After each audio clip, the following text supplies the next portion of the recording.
नहीं, property tax क्या है, क्या टैक्स रिटर्न के साथ हमने ये टैक्स पे करना है, 30 सितंबर तक क्या हम कोर्ट के डिसीजन का वेट करेंगे, किन प्रॉपर्टीज़ के ऊपर टैक्स एग्जम्प्ट है। आज के इस छोटे से टॉपिक के अंदर हम इसको स्टडी करते हैं। आप देखें प्रैक्टिकल लर्निंग है, उसमें हूँ फ़हीम महबूब। वापस आते हैं टॉपिक के ऊपर। तो 7E के हवाले से हम 2022 से काफ़ी लेक्चर देख चुके हैं। डिफरेंट टाइम पे मैंने आपको अपडेट किया। लाहौर हाई कोर्ट का डिसीजन था, SRB सिंध का था, पेशावर का था, इस्लामाबाद का था। तो अभी ये जो मैटर है सुप्रीम कोर्ट के आगे पेंडिंग है, इसका भी डिसीजन नहीं आया। क्या एक्सपेक्टेड चांसेस हैं कि 30 सितंबर से पहले आ जाएगा? अगर नहीं आता तो हम क्या करेंगे? तो छोटी सी ब्रीफली एक वीडियो है जिसमें हम कुछ रिकैप भी करेंगे चीज़ों को, और इसके अंदर हम जो मेरा ओपिनियन है, सजेशन है, वो भी आपसे डिस्कस की जाएगी। उसके मुताबिक फिर हम टैक्स रिटर्न फाइल करेंगे। तो सबसे पहले हम ये समझ लेते हैं कि 7E का जो रूल था ये कब आया और ये कैसे इम्प्लीमेंट होता है और इसका क्या क्राइटेरिया था। देखें 2022 का जो फाइनेंस एक्ट था उसके अंदर इस रूल को इंसर्ट किया गया, और आज हम खड़े हुए हैं 2024 पे। तो 2022 में जब रूल आता है तो उस टाइम पे ये कहा गया कि जी आपने 7E का जो टैक्स है वो पे करना है कुछ सर्टेन प्रॉपर्टीज़ के ऊपर, कि अगर सारी कुछ एग्जम्पशंस के बाद, जो ऊपर हम अभी देखते हैं कि उन एग्जम्पशंस के बाद अगर आपकी प्रॉपर्टी की जो वैल्यू है वो 25 मिलियन से ज़्यादा है, तो फिर आपने जो फेयर मार्केट वैल्यू है, यानी कि जो करंट वैल्यू है, उसका 1% आपने टैक्स पे करना है। इस डिसीजन को चैलेंज कर दिया गया। 2023 आता है तो कुछ लोगों ने यहाँ पे टैक्स जमा तकरीबन नहीं करवाया था। 2023 में आके कुछ डिसीजन आ चुके थे। लाहौर हाई कोर्ट का डिसीजन आ चुका था, सिंध का आ चुका था, पेशावर का आ चुका था।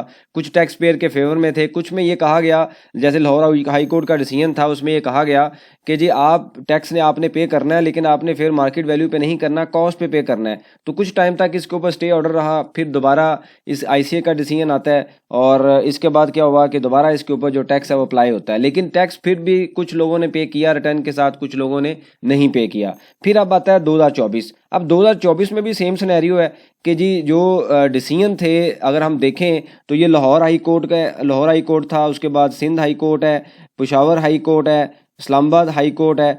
तो इन सब के डिसीजन कुछ तो टैक्स पेयर की फेवर में आते हैं और कुछ जो है वो फेवर में नहीं आते, यानी कि टैक्स पेयर के अगेंस्ट है।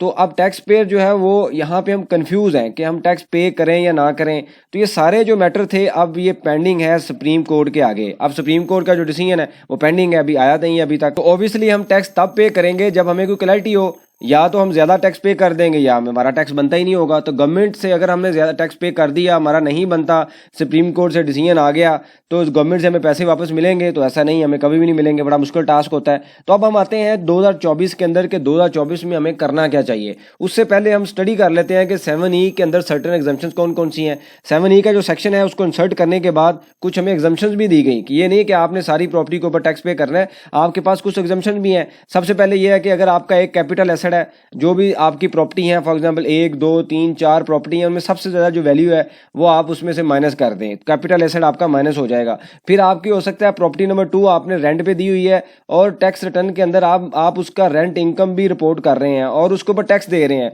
रेंट इनकम में ऑब्वियसली जो टैक्स बनता है वो हम पे करेंगे, अगर नहीं बनता तो नहीं होगा, लेकिन हम प्रॉपर उसको डिक्लेयर कर रहे हैं तो फिर भी वो प्रॉपर्टी निकल जाएगी। कोई ऐसी प्रॉपर्टी जिसके ऊपर आप बिजनेस परफॉर्म कर रहे हैं और बिजनेस इनकम का, या तो आप बिजनेस एज ए AOP कर रहे हैं तो शेयर ले रहे हैं, अगर आप खुद बिजनेस परफॉर्म कर रहे हैं तो बिजनेस इनकम आपकी टैक्स रिटर्न में भी आनी चाहिए, तो वो भी क्या होगी, यहाँ से निकल जाएगी।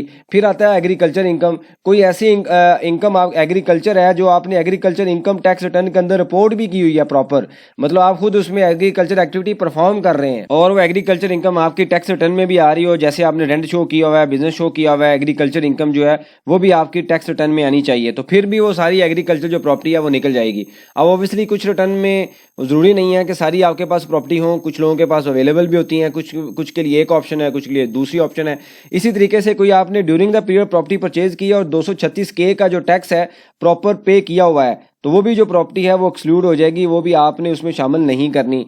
और इसके अलावा कोई गवर्नमेंट ऑफिशियल्स के लिए कुछ हमें जो है वो अवेलेबल है, एग्जम्पशन अवेलेबल है, जो गवर्नमेंट ऑफिशियल्स हैं उनके लिए जो प्रॉपर्टी है वो अगर आपने परचेज़ की है, जैसे शोधा है, इस तरीके से और भी कुछ एग्जम्पशन उसमें अवेलेबल है, तो वो अगर आप ले रहे हैं और इन सब एग्जम्पशंस को लेने के बाद आपकी जो प्रॉपर्टी की वैल्यू उन सबको माइनस करने के बाद 1 2 3 4 जितने भी एग्जम्पशंस हैं सारी माइनस करने के बाद अगर आपकी प्रॉपर्टी की वैल्यू 25 मिलियन से ज़्यादा है तो फिर 7E का जो रूल है आपके ऊपर एप्लीकेबल होता है। लेकिन अब क्वेश्चन ये है कि क्या मैंने पे करना है कि नहीं करना, तो ये मैं बता चुका हूँ, पहले भी हमने डिस्कस किया है और हमारा ओपिनियन भी ये है कि सुप्रीम कोर्ट का डिसीजन अभी पेंडिंग है।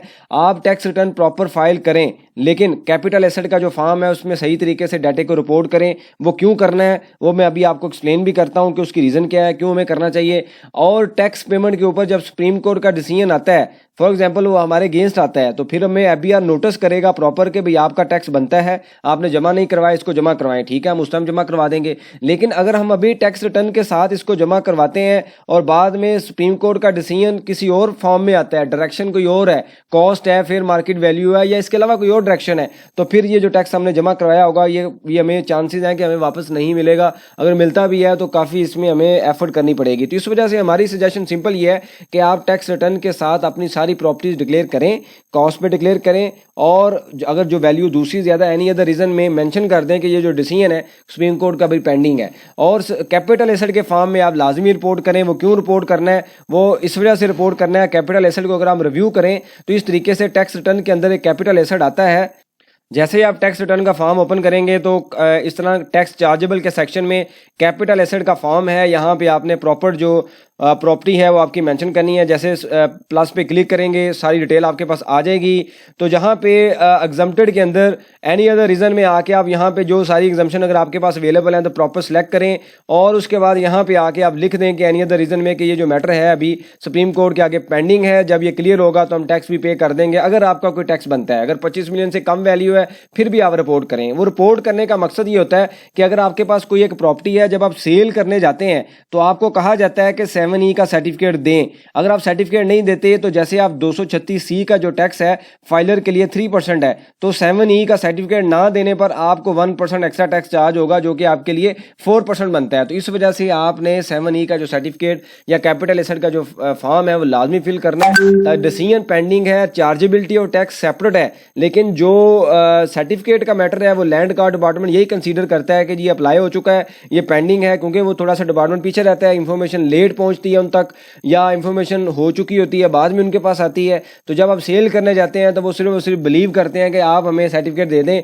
और उस पर यस लिखा हो तो फिर हम चार्ज नहीं करेंगे, अगर उस पर एक्सक्लूडेड नहीं है तो फिर हम टैक्स चार्ज करेंगे। तो इस वजह से आपने ये जो टैक्स रिटर्न के साथ इसको लाजमी इसको इस तरीके से इसको मैनेज करना है। टैक्स पेमेंट के ऊपर बड़ा क्लियरली मैं आपको बता चुका हूं कि एक चीज़ क्लियर ही नहीं है तो हम क्यों पे करें। जब एक चीज़ क्लियर हो जाएगी हमें नोटिस आएगा, हम पे कर देंगे। अगर आज आप पे कर दें, बाद में नोटिस या डायरेक्शन हमारे फेवर में आ जाए तो फिर रिकवरी मुश्किल है, जो कि काफ़ी मुश्किल मिलती है, नॉर्मली वो रिकवरी मिलती भी नहीं है। तो इस वजह से आप इस तरीके से प्लान कर सकते हैं, रिकमेंडेड यही है। लेकिन अगर आप समझते हैं कि जी हमने टैक्स रिटर्न के साथ फाइल करना है तो आप कर भी सकते हैं। इससे रेलिवेंट कोई आपके पास सजेशन हो, क्वेश्चन हो, आप मेंशन कीजिए, इसके ऊपर हम डिस्कशन करेंगे ताकि जो लर्निंग का प्रोसेस है कंटिन्यू रहे। बहुत शुक्रिया, जज़ाकल्लाह।